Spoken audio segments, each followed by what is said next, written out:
Welcome to Hannity, and tonight it is full steam ahead at the White House. So far, 16 Trump cabinet nominees have been confirmed by the U.S. Senate.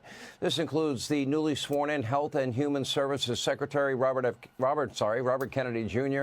On the heels, of course, of Tulsi Gabbard yesterday, the Make America Healthy Again movement is now an official part of your federal government. And by the way, don't worry, your measles, your polio vaccines will still be available at McDonald's and KFC. They will not be closing.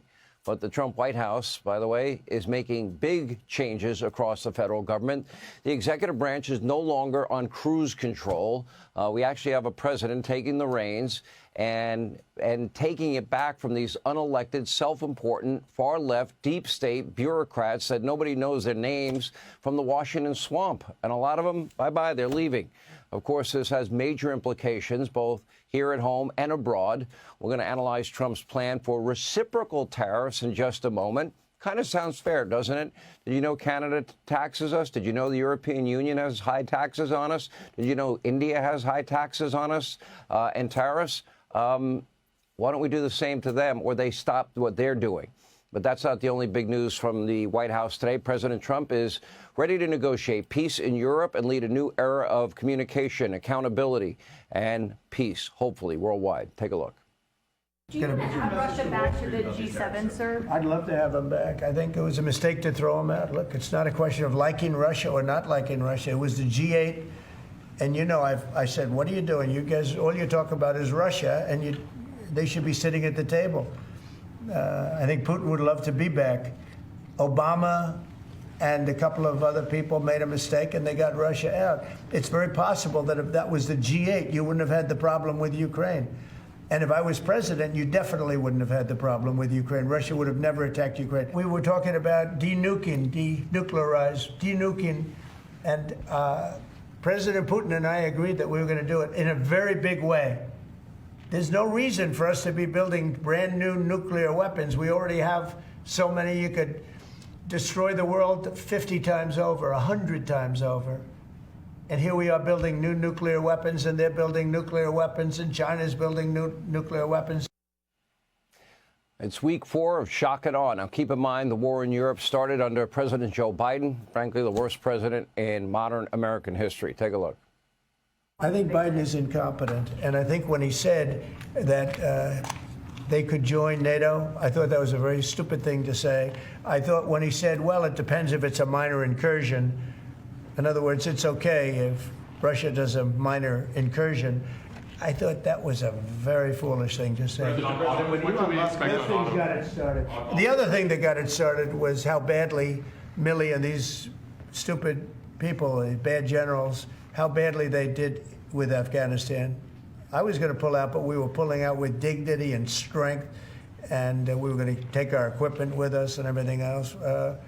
They are, I mean, what they're doing is, what they did with that, I think Putin looked at that mess and he said, wow, this is a great time, I'm going to go in. This should have been done by Biden years ago. This should have never been allowed to happen. I know he's a friend of yours. But couldn't Putin just withdraw his He's a friend of today? CNN. That's why nobody watches CNN anymore, because they have no credibility. The president's right. Joe Biden, he was asleep at the wheel. Those days, thankfully, are over. Peace through strength is back.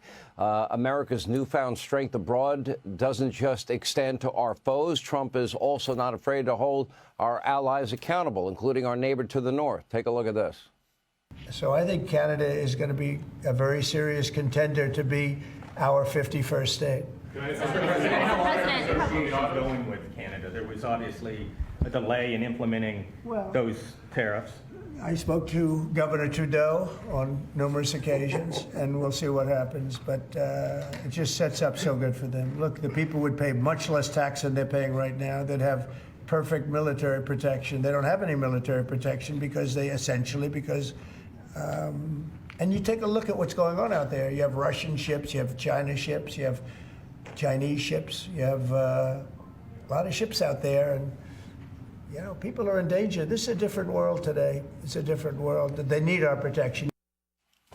By the way, just stop for a second. Isn't it kind of refreshing? We have a president, not predetermined questions. Let me go to Joe from Reuters. Joe, read the question that we pre-approved. I mean, kind of refreshing, extemporaneous, the president giving access to the media. You'd think they'd be grateful, but they're not. But anyway, one way or another, Canada's leaders, they're going to have to learn that we do have all the leverage. They need to stop the tariffs they currently have on American products. They need to pay their fair share to NATO. They need to secure their borders. And Donald Trump is determined to hold Canada and all countries to a high standard, to restore fairness in our agreements, to put America first. Now, that's what these countries are doing. This isn't just about other countries. The president is also holding our very own government accountable. Every single department is now facing an intensive review, something that's been long overdue. Bad actors, unproductive workers are being shown the door.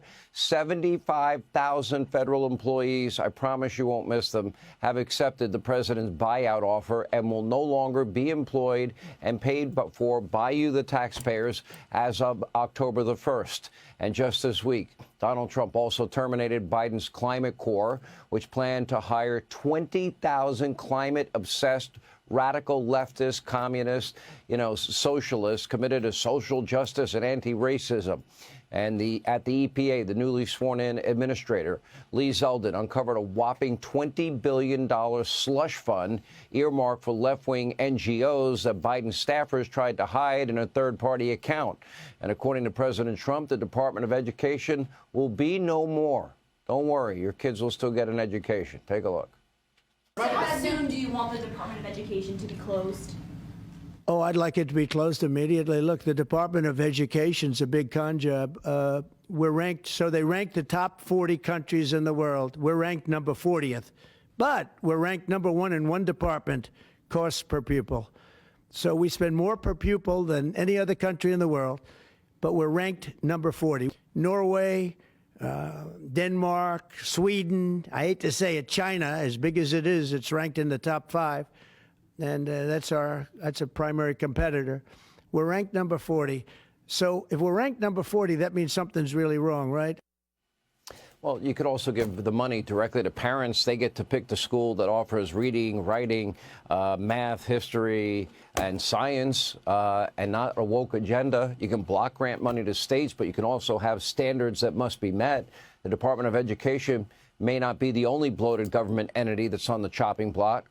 Elon Musk, his team at Doge, they are uncovering a massive amount of waste, fraud, abuse, and corruption. They're finding it every day. Get this. We're now learning that the HHS reportedly spent more than $22 billion to buy illegal immigrants' cars. They're buying cars for illegals and help out with their home loans. That started under Joe Biden, Rachel, not Donald Trump. Number 2, this plan was canceled by President Trump. As always, MSDNC, MAHA, lying, deceiving their audience. They haven't learned a thing, and they do it for political gain and, frankly, a paycheck. And she's not the only left-wing zealot pushing conspiracy theories.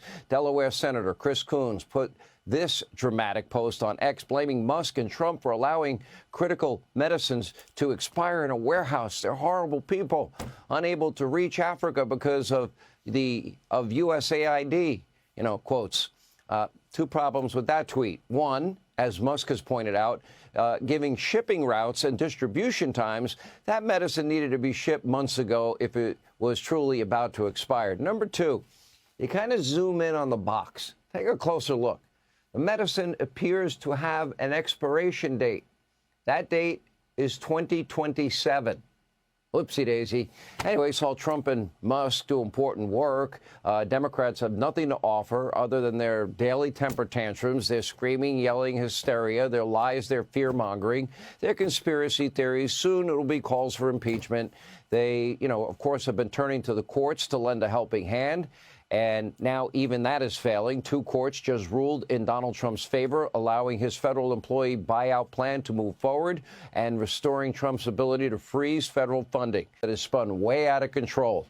Until now, almost no one has critically regulated America's all-powerful, ever-growing federal bureaucracy. This may be the only opportunity in our lifetime to truly limit the size, the scope, the influence, the reach of government in every aspect of your life. We need to take advantage of this moment. But instead of speaking truth to power, many on the left, they're just desperate to defend mother government above all else.